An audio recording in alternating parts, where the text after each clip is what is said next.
Janvier kalo tile 25 a n'a tile 26 san 2023 an ka fanga ɲɛma Dr Choguel Kokala Mayiga ale kɔni ye wulikajɔ kɛ ka jɔnjɔn di maa 6 ɲɔgɔnna ma, jɔnjɔn min ni a bɛ wele nansarakan na ko trésor humain vivant. O trésor humain vivant a bɛ di maaw ma sa, maa minnu ni u jɔyɔrɔ bonyara kosɛbɛ dɔnni ta fanfɛla la, ka dɔnni kɛ ka maaw mago ɲa Mali kɔnɔna la yan nɔ.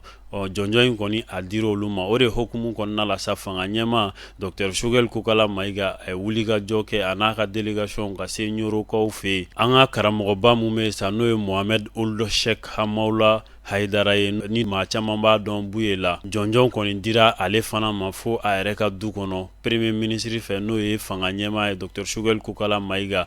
O hokumu de kɔnɔna la sa a kɔni Buye y'a ka nisɔndiya k'o yira kosɛbɛ, ka yira k'a fɔ tuguni k'a fɔ ko fanga furancɛ fanga in ni jamana in ni a b'a la, k'a fɔ ko a ka dɛmɛ ni dɛmɛ ko o bɛ nin fanga in ye kosɛbɛ. Hakilila jiginna silamɛya diinɛ taasira mun bɛ an fɛ yan nɔ ni a bɛ wele ko Tijaniya.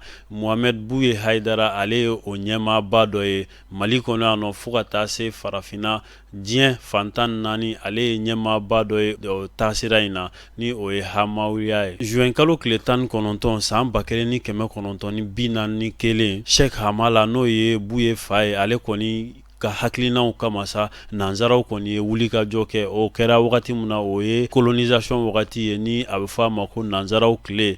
O wagati la sa nanzaraw kɔni wulila ka na ale minɛ fo Ɲoro jamana kan ka tɛmɛ n'a ye Senegal fɛ ka taga ni a ye Faransi. O de kɔfɛ sa fo san 1945 o wagati de sa farafinna ka caman ye Cheikh Hamaoula ka fatuli ko kuma o mɛn u tulo la tariku dɔnna dɔw ka fɔ la.